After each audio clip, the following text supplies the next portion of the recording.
Hi guys, this is Hirosaki. This story is all about what if Naruto was a gamer between dimensions. When a boy wakes up in the world of Naruto with no memory of the past, foggy memories of the future, and a convenient gamer-like ability, so what's he to do? The only option is to get stronger and move forward. Before we start, kindly like and subscribe to this channel and look over the description box for the author of this amazing storyline. Welcome aboard!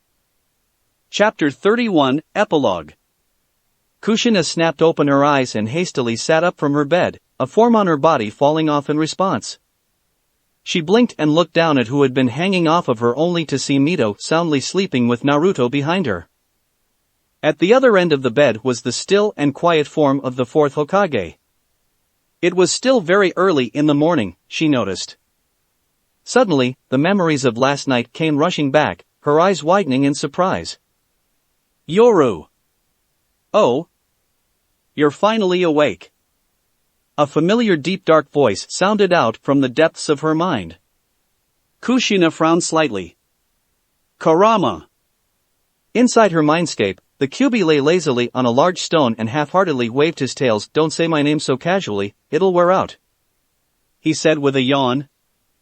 Since their relationship had become less strained during the past few years since Kushina had started talking to him, Kyuubi had been released from some of his more egregious restraints. Now, he was no longer pinned to a large rock with spikes going through all his limbs and tails. He was still trapped within Kushina with little hope of ever escaping, but it was better than nothing. What happened? Isn't it obvious? Kurama said in disinterest. The kid knocked you out and tossed you beside your offspring, although... Kurama paused and smiled as if he knew something interesting. That's definitely not all he did. Her brows furrowed, Kushina asked. Well... Don't keep me in suspense. Spill. Kurama snorted. You don't command me, he muttered before saying. Well, he allowed me to talk to my sister for the first time in over a century. Kushina's brain processed Kurama's words and their meaning. Then she froze. She hastily looked to her side at Mito and lifted up her shirt. Kushina's eye widened. He? She began in shock as she saw the 4-trigram seal on her stomach. Yep, Kurama said in amusement. Your spawn crawled into the room under the direction of Matatabi and we were able to have a fun time picking on that monkey. That was a great night, Kurama said in reminiscence.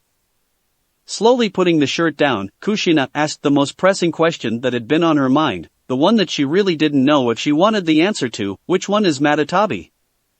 Kurama smirked as he finally realized something interesting. She has 2 tails. Kushina's expression constrained. The council massacre and the loss of the 2-tailed Jinchuriki. News about what happened that night had been basically impossible for Kumogakure to suppress. They had not only lost around 24 of their top ninjas in a single night, but their Jinchuriki had been said to have gone missing. Up until now, no one had had any idea who could have done it. Sure, Kushina had had the fleeting thought that Yoru had been responsible, but considering how tightly guarded Kumo had been at the time, she hadn't really considered the thought before dismissing it. However, considering the fact that the 2 tails was sealed within her own daughter and all the other evidence, there was only one conclusion she could logically come to. Kushina tightly closed her eyes and massaged her temples before taking a few calming breaths. Meanwhile, Kurama was having a blast within her mental landscape. Ha ha ha. I knew the kid was vicious, but I didn't think he was capable of something like this. He chuckled a little more. I can't say I don't like his style. Kushina took one more deep calming breath before asking herself. Why would he do that? Isn't it obvious? Kurama asked with a snicker. He's a giant siscon. He probably killed them because they came after your little spawn. Kushina couldn't even become shocked at that. She knew very well how obsessively overprotective Yoru was. Yeah, to the point where he'd kill a Jinchuriki and implant the extracted tailed beast inside your progeny in order to protect her. That kid is insane. Kushina sighed. I can't even say I'm surprised. So, what are you going to do? She had to ruminate on that for a moment as she felt a headache coming on. I suppose Minato will have to know, but no one else. Your offspring already knows though. Matatabi is quite curious about human hosts apparently. I'll deal with it. Suddenly, Kurama's ears twitched as he slightly lifted his head. You've got visitors. 2 of them. And they both seem anxious. Hearing that, Kushina faltered for a moment before asking the most important question, how do you know that? Obviously because I'm a censor, Kurama stated half-heartedly with a closed eye. Plus, I can detect negative emotions. Eyes twitching, Kushina then asked, and why didn't you ever tell me this before? You're not my mother, I don't have to tell you everything. A vein bulged on Kushina's forehead before her hair started to sway dangerously. Kurama closed his other eye and rested his head back in the rock. Save it, they're now right at your door. Right after he said that. Minato-sensei. Kushina-sensei. A voice yelled from the first floor of the house. Kushina instant forgot about her growing rage and her expression became normal as she heard the anxious shouts coming from a familiar voice. Rin! The loud shouts immediately woke up everyone else that was on the bed, Mito groggily rubbing her eyes and Naruto yawning with a tear leaking from one eye. What's wrong? Minato asked as he sat up, his eyes half-lidded. I don't know, Kushina said as she hurriedly got out of bed. Minato's gaze sharpened at the worry-laced tone of Kushina's voice before he too got up after her and followed her to the door that she promptly whipped opened. Kushina and Minato were startled back for a moment as Kakashi and Rin stood right in front of them. Eyes narrowed solemnly from Kakashi's slightly distressed appearance and Ron's anxious gaze, Minato asked, what happened?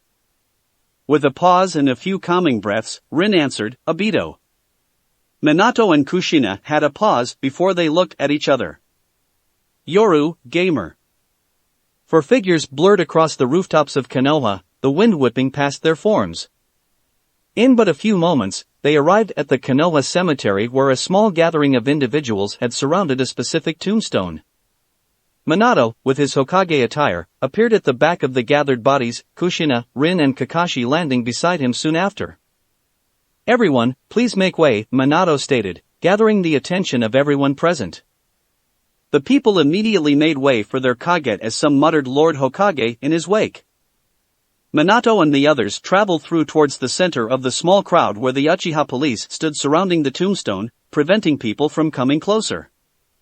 Up ahead, past the blockage of Uchiha police, Minato noted that Fugaku was standing with his arms crossed, his expression incredibly severe. As the Uchiha police allowed the group through, Minato stepped ahead and turned his gaze in the same direction Fugaku was looking. And that's when he noticed it. A coffin of ice lay perpendicular to the tombstone and it had a scroll on top of it. But of course, that wasn't the important part. Minato's eyes marginally widened. Obito. Kushina said in surprise as she walked up closer. Through the portions of the ice that weren't fogged up, the ones that didn't show Obito's sensitive areas, Kushina could easily make out his familiar face. How? That was what I was hoping you all had the answer to, Fugaku stated, his face marred with a small frown. A couple of my patrol units came through this area not too long ago and immediately contacted me. It seems like your students came by during that time as well along with a few other individuals who were here for their own reasons. Kushina shook her head. I don't know who found his body. From what I was told, Obito's body was buried under a pile of rubble but efforts to find him came up completely empty. I have no idea how or why he would suddenly turn up here. Minato remained silent for a moment. I know of only one individual who would encase someone in ice like this. Kakashi's eyes widened.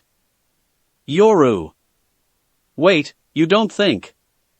Rin asked as she locked eyes with the silver-haired Jonin. They paused and saw the realization dawn in each other's eyes. What is it? Minato asked, catching their reaction. Rin and Kakashi looked at each other for a moment longer before the former spoke up as she looked at the others. Right before Yora left for the exams, he said he would bring Obito's body back.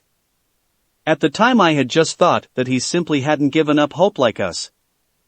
As they took in those words, Fugaku noted something important about Obito's condition. His body doesn't have anything on it that would indicate he was buried under rubble for a few years. Mystical healing can restore corpses to their original appearance before they died, Minato explained. It's not unreasonable that Yoru somehow found him and healed him up, but... Meanwhile, Kushina had been intently staring at the face and body structure of Obito's corpse. And then something just clicked. Kurama, tell me that I'm just imagining things. That would be a lie, Kurama replied as he saw the situation through Kushina's lens. There's absolutely no doubt about it. That body looks older. Kushina whispered softly, enough that only Minato, who was beside her, was able to pick it up. Minato's eyes perked up at the word before he began examining the body with much more scrutiny. Slowly, his expression began to change. Fugaku. Minato said quietly, his expression rigid. Get everyone away from here. The Uchiha clan had noticed the Hokage's expression and sensed that Minato had realized more about this situation. Very well. He replied before signaling to his police forces. As the police moved to do their work, Kushina regarded Minato, and at that instant, she could sense his loss distinctly. It was as if she could tangibly detect his negative emotions. Kurama. Sometimes he's hard to read. I was feeling curious about what kind of despair he was experiencing. But you didn't need to give me that ability either. I have no idea what you are talking about. Thank you. Now understanding more of what was going through his mind, Kushina looked at Kakashi and Rin, who were staring at the ice coffin with what felt to be some joy and relief. It seems like they haven't figured it out yet. Along with that thought process. You two should go home for today, Kushina told the two members of Team Minato. We'll plan a proper burial for him later, alright? They looked at each other and then back at Kushina before nodding in agreement. Soon after, they vanished in a burst of high speed. I know what you're thinking. Kushina began as she looked at Minato before placing her hands on his cheeks.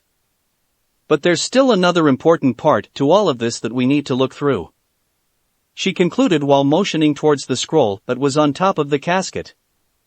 Minato held her hands for a moment before walking forwards and taking the scroll, easily noticing the intricate seals placed around it, seals so complex that there were really only 3 to 4 people he could think of that would be able to break through them. Yoru. He thought before glancing at Fugaku once more. Please, have your men take Obito to cryogenics? I believe your clan would like best to handle him. Fugaku understood that there was a story of great magnitude to be told by the situation here based on Minato's current situation, but he didn't say anything more than, alright, the Uchiha clan will handle it from here. Her husband's arm in her grasp, Kushina led him away from the sight. Come on, let's go back and read it. With Minato's silent nod of acknowledgement, the couple traveled back to their home. Entering the building, Minato activated some of the defensive seals of his home before he cast a serious glance at the scroll in his palm. A delicate hand overlapped his own. Come. We'll do this together. Kushina declared while pulling Minato towards the couch. They both then stared at the scroll, deconstructing its protective seals little by little. With some effort, both of them were able to decipher the key necessary to unlock the scroll, the few Injutsu seals on the rolled-up parchment disappearing as a result. They glanced at each other one more time before returning their gazes back to the rolled-up document.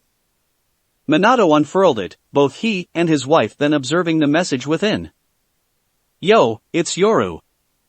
So, after reading this, you, Kushina, will most likely want to strangle me, therefore I've decided to go off to a different dimension for a period of time.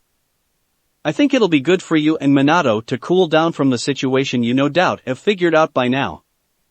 Don't try to find me because you won't be able to. Minato blinked. Different dimension. Forget it, that's not important, Kushina stated, her expression strained. Let's just read on, shall we? And so, they did. So, where to begin? Let's start with Obito's situation. As you've no doubt discovered, because you both are so intelligent, please don't hurt me when I get back, Auntie Kushina. I don't have that much of a temper. She muttered. Ha! The QB snickered. Minato did not comment. Obito's body is older than what it should be. Dead men can't age. Mystical healing can't age people either. By now you've no doubt come to the realization that Obito has been alive all this time. How, you may be asking? Hashirama cells. They make absolutely no sense. Pieces of the puzzle are probably now beginning to click in place. The Four Tails attack was done by an Uchiha evident by the Sharingan on Son Goku's eyes. Obito was alive during this time and had gotten stronger. Put 2 and 2 together along with the fact that Obito never returned to Konoha. By this point, the hand grasping the scroll was trembling.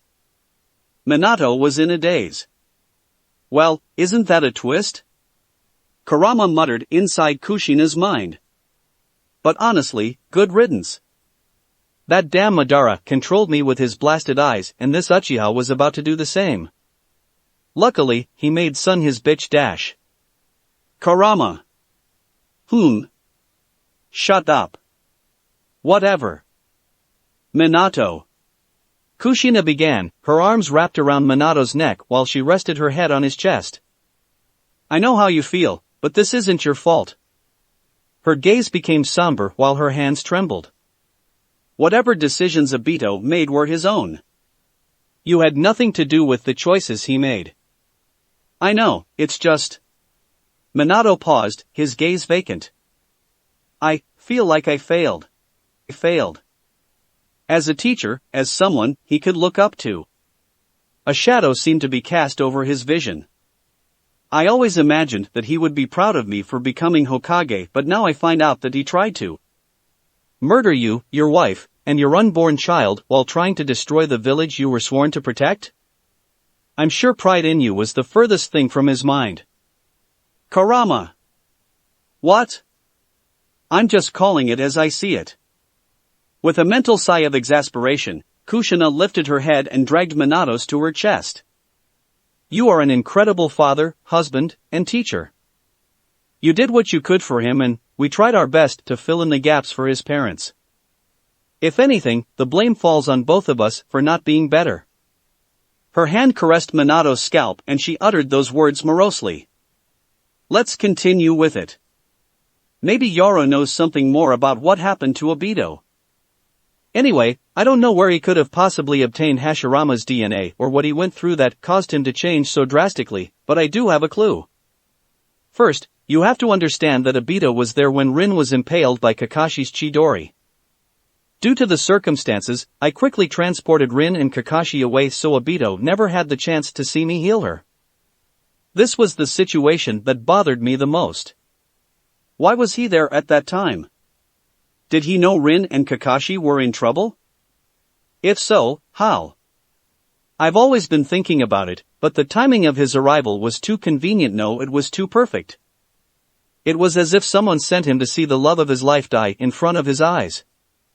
Someone had been manipulating him, someone close to him. Most likely the person who saved him and gave him Hashirama cells. I'm not 100% sure who that could have been, but I do have a name. After telling him that she was still alive as he lay half dead in front of me, he screamed one name with such hatred and betrayed that I can only come to the logical conclusion that that individual played an integral role in Obito's change. That name is Zetsu. By this point, some of the light had returned to Minato's eyes as his gaze became serious. Huh, what another twist. There is someone capable of manipulating an Uchiha? The masters of manipulation? Kurama began in intrigue.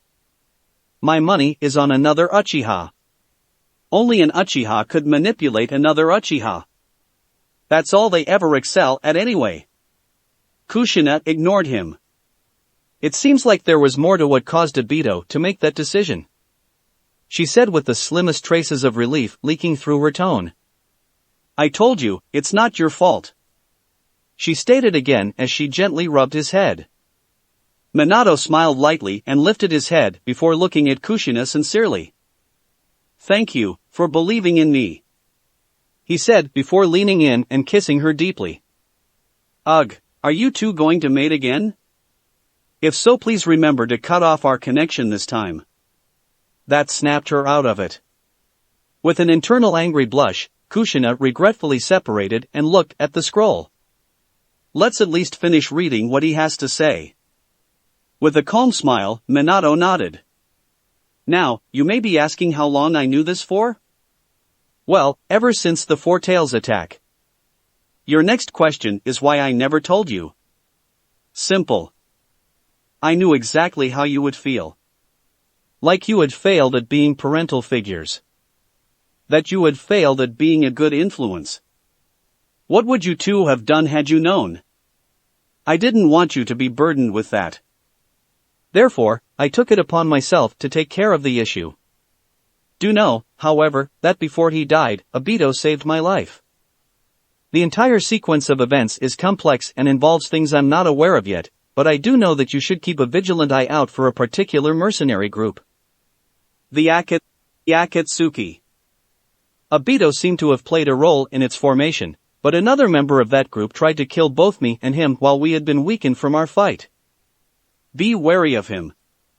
He calls himself Pain and he appears to be from Amagakure, or at the very least he is a missing nin from there. But most important than that is his eyes. I'd never seen anything like it. They were quite frightening. I drew a picture below. Here's to hoping you two can figure out what they are and why they caused my skin to crawl. Minato and Kushina looked on intently at the ripple-patterned eye illustration. I wonder. Minato began. I feel like I've heard of these from somewhere, maybe Jiraiya would know? Wait. Kushina began as she observed them with squinted eyes. I think I vaguely remember my clan elders telling me stories about this. It was something about a sage of some sort. It is apparently a story from many centuries ago, but I forgot the details since I wasn't always the best listener. Minato twitched a smile before he thought of something. If this happened centuries ago, maybe he knows something. Kushina blinked the suggestion and decided that it made a lot of sense. Kurama, do those eyes look familiar to you? Kurama? That shouldn't be possible. What's wrong? Inside Kushina's mindscape, Kurama's body was erect and alert. Those eyes, I haven't seen them in almost a millennia, not since the Sage of Six Paths. That's what it was. Kushina said in recollection. Not what it's who he dot. Minato looked at her intently. What is? The Sage of Six Paths. Kushina reiterated. The elders of my clan would tell stories about how he saved the world from a terrifying beast and his eyes, they were legendary, considered the greatest dojutsu. Then, did it have a name? Kushina thought for a moment. Was it the Rinne-Sharingan? Or maybe the Sharingan? Or maybe Dash? How the hell can you come so close, but be so off? They're called the Rinnegan. I remember. It's called the Rinnegan. Rinnegan. Minato let the words roll off his tongue as he sank in thought. I'll have to make sure to get intel on the Akatsuki and what their goals are. Whoever Pain is, he is undoubtedly dangerous if he really has such eyes. Kurama scoffed. There's no way this fake has abilities anywhere near the sage. Even so, the fact that he has such a dojutsu is enough to be of concern. If he has even a fraction of the Sage of Six Paths power, then according to what my elders told me, he would still be incredibly dangerous. Whatever. He's not my problem anyway. Kushina internally rolled her eyes before she opened the scroll a bit more and read, along with Minato, what was within. Even if you can't find anything about them, just make sure to pay attention to Amagakure. I remember people talking about a god and an angel there. If this Pain has anything to do with it, it would be best to exercise extreme caution. I think you'll be fine though. Tell Mito I'm sorry and not to hate me, or I'll be sad. Also, I'll bring back some souvenirs from my travels, so tell her to look forward to it. Keep watch of Naruto. He's an interesting kid. He has a good heart, that one. Tell Koto she's the best and that I'll miss her lap pillows, God they are so soft. If you ever see a woman by the name of Mei Terumi of Kirigakure, please explain that I left due to extenuating circumstances and that I enjoyed our night together. Love you both and stay safe. If I come back to find any of you dead, I'll destroy the shinobi nations. Kidding. Maybe not. P.S. If you guys hear anything about the Valley of the Inn suddenly and unexplainably being replaced by a vast expanse of bare ground, do note that it was definitely not because of Obito's fight with me. It had always been that way. Kushina looked on blankly. He slept with a woman already? That's what stood out to you. Not the fact that he threatened to destroy the world if you all died? Nor the suspicious message he left at the end? Really? Kurama asked inside Kushina's mind. But then he thought about it for a little, that being said, I can't say I don't like his style. Good riddance to that stupid valley. Honestly, I couldn't stand the fact that that stupid Uchiha had a monument set up half the size of his ego. Don't even get me started on that simpleton Senju. He's all grown up, Minato stated with a cool smile. I wonder what she looks like. I hope he used protection, maybe we should form an alliance with Kiri? Humph, he better take responsibility, Kushina stated as she took the scroll from Minato's hand and rolled it up. Speaking of. She straddled Minato with a coy smile and tossed the scroll aside.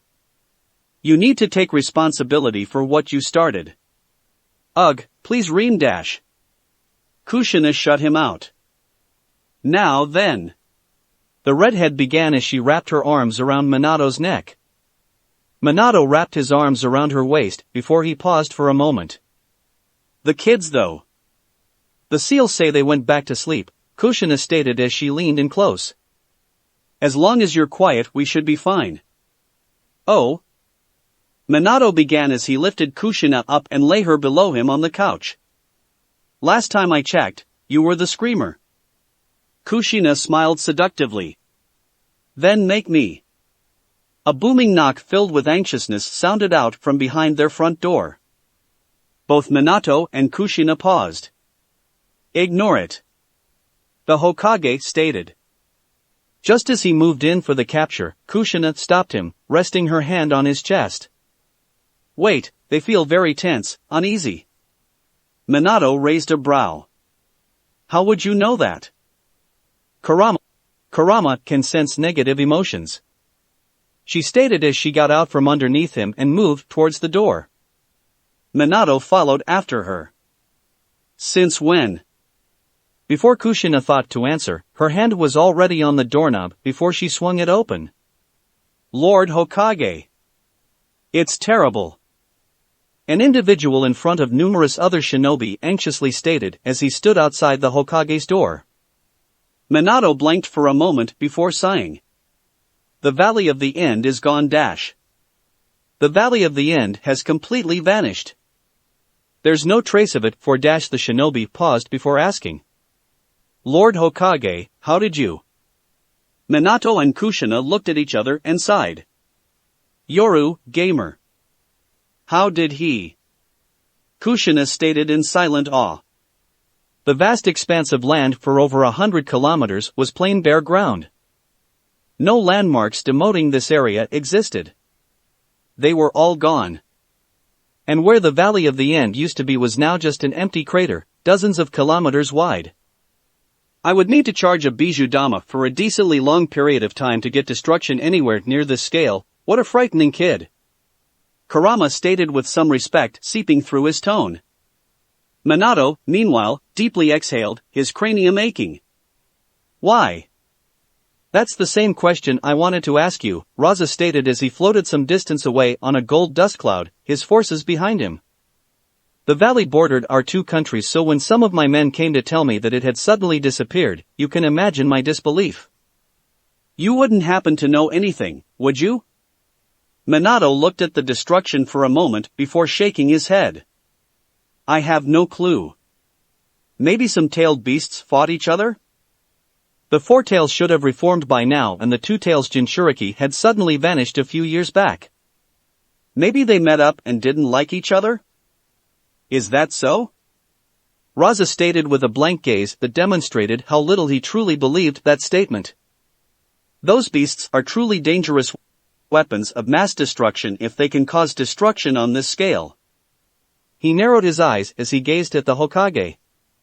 That sort of power really shouldn't be concentrated in one place, wouldn't you agree? I agree sincerely, Minato stated with a smile. It's a good thing they aren't, isn't it? Raza stared at the blonde-haired Hokage for a few moments later before he took once more glance at the surrounding destruction. Let's go. There's nothing much for us to do here anyway. Saying so, Raza turned away and flew back to home base, his forces on the ground following right behind him. I don't think he likes us much. Kushina muttered. What gave you that idea? Probably the negative emotions. Can't be sure. Oof. Let's leave. Minato stated as he shook his head, there's nothing for us to do here. Kushina smiled and wrapped her arms around one of Minato's own and whispered. Then maybe we can continue where we left off. Minato's eyebrows jumped for a fraction of a second before a minuscule smile donned his lips. Yoru, gamer. Mei Terumi opened her eyes and batted her lashes a few times before she sat up and pushed back a few strands of hair. Feeling the empty spot beside her, she sighed. You couldn't at least wait till the morning. She looked around before her gaze focused on the bedstand where a scroll lay where there hadn't been one last night. With a look of intrigue, she leaned forward and took the scroll before opening it. Sorry for ditching you after our fun night, I had to go kill my friend you see. He was becoming much too troublesome for me to leave alone. Don't worry, I'll be back pretty soon so wait for me. In the meantime, you should work on your stamina in bed. Don't practice with other people though. I will probably find out and kill them. Joking. Maybe not. Mei paused and flushed in embarrassment for a moment before she took a breath to calm herself down. She continued to read. Anyway, I'm not good with this kind of thing, so here's a flower to illustrate the depths of your blinding beauty.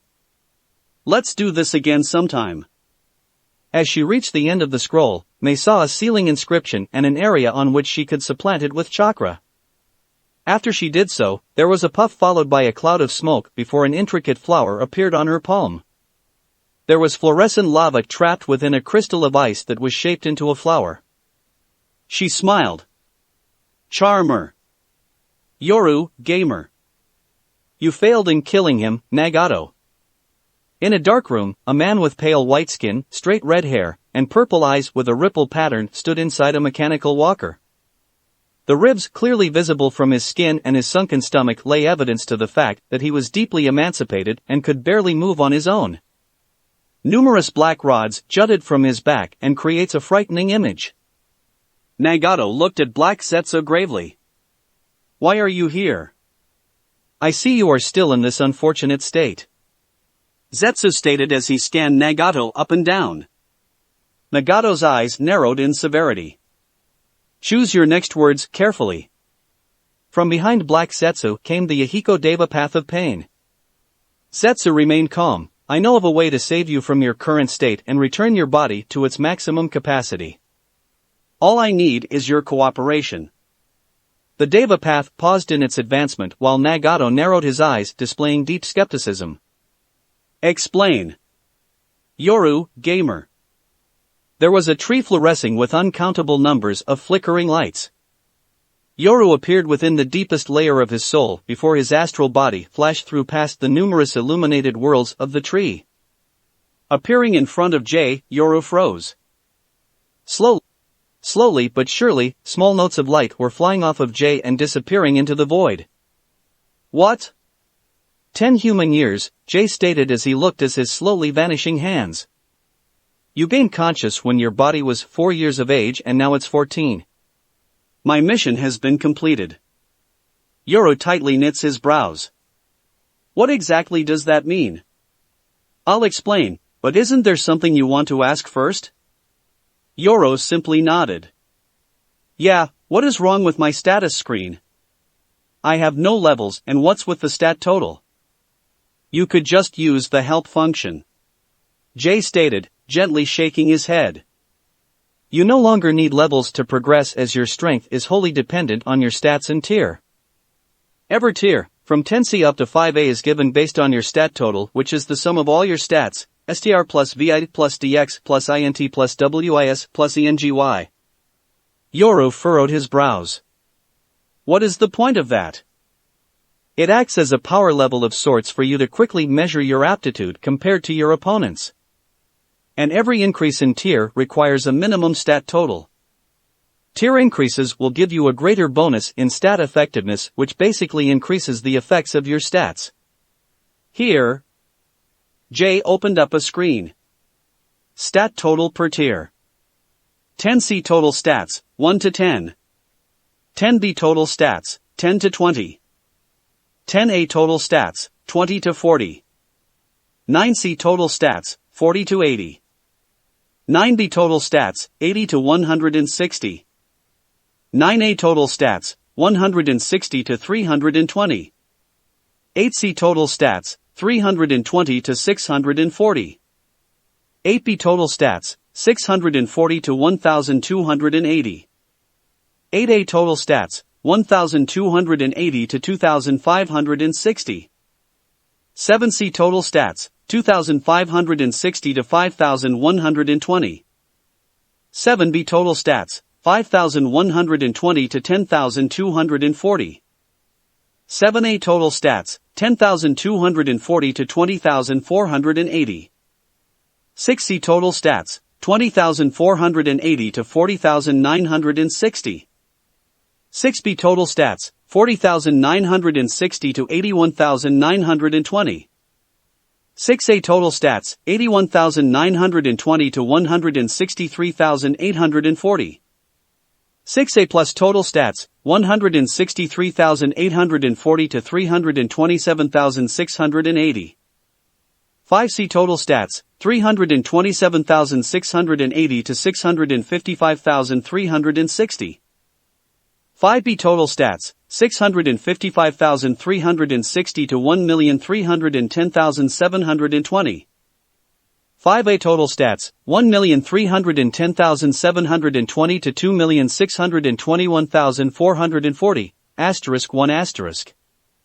Stat effectiveness bonus per tier.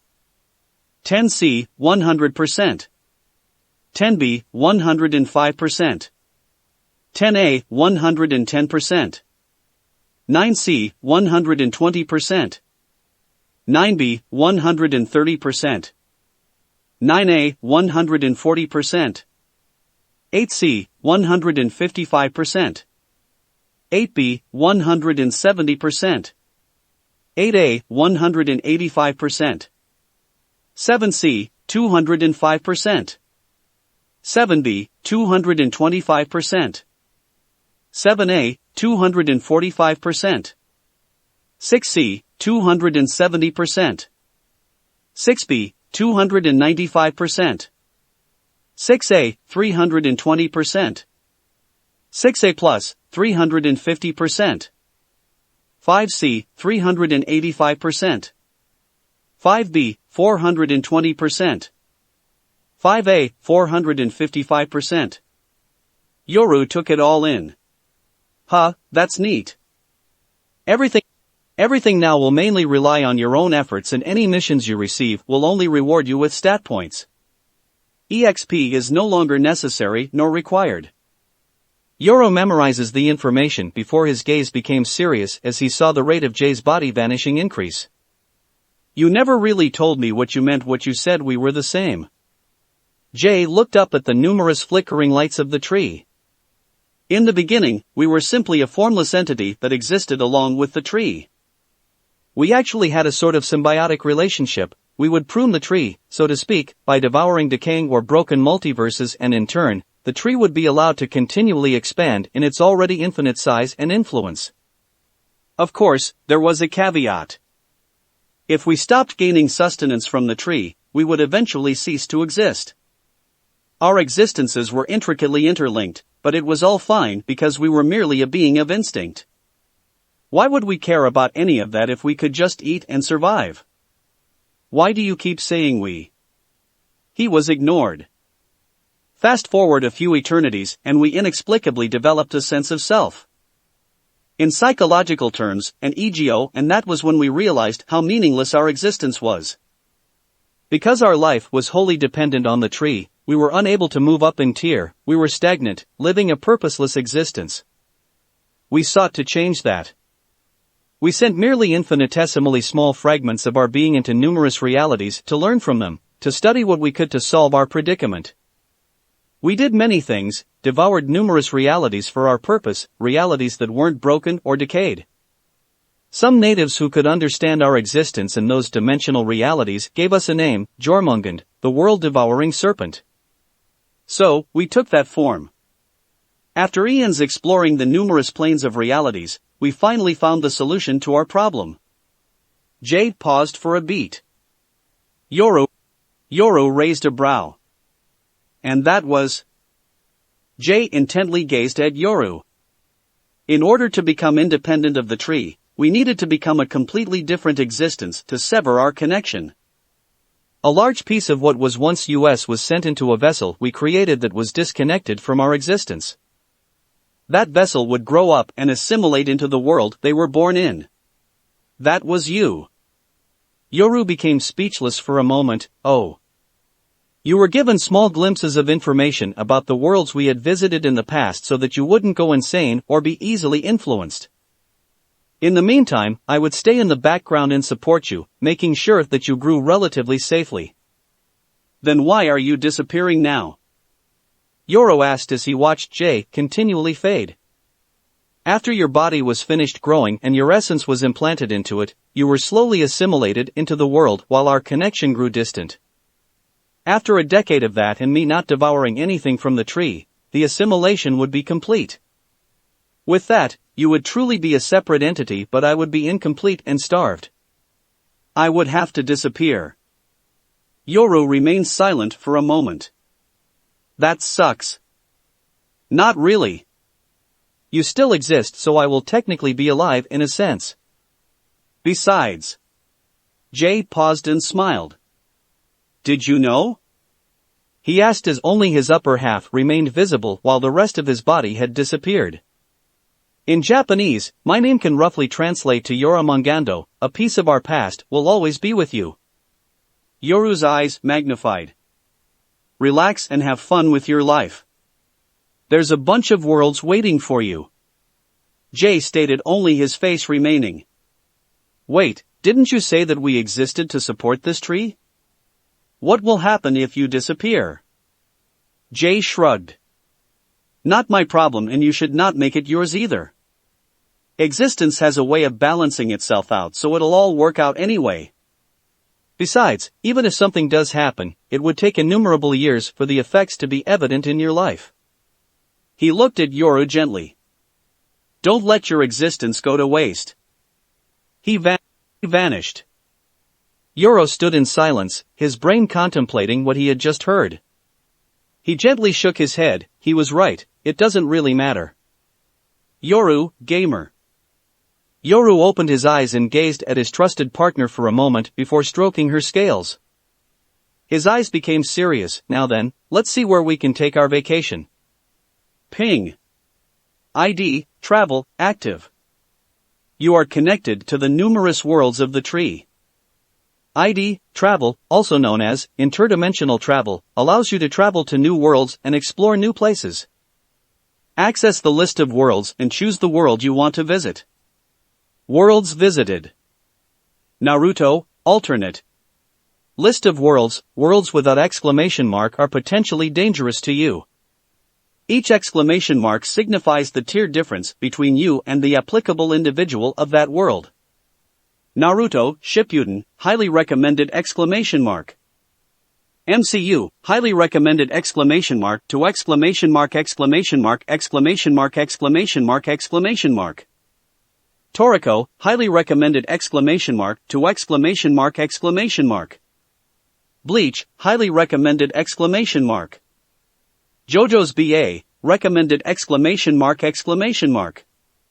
Nanatsu no Taizai, recommended! Naceverse, recommended!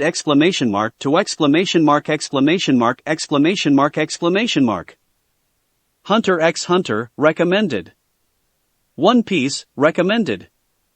Akane ga Kill, recommended. Pokemon, recommended!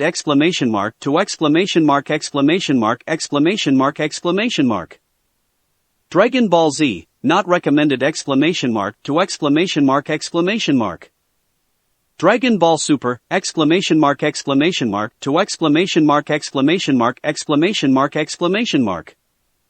Attack on Titan, not recommended. Boku no Hero Academia, neutral. Fairy Tail, neutral. High School DxD, neutral! Cooldown, 3 months. Yoru was somewhat overwhelmed with the innumerable options. Taking a quick moment to calm himself, he focused on the first handful of worlds and narrowed his eyes. Naruto Shippuden. He knew the names of the worlds and had some of the very basic information about what they were, but Jade did not impart with him any more than that. There was still a lot he didn't know.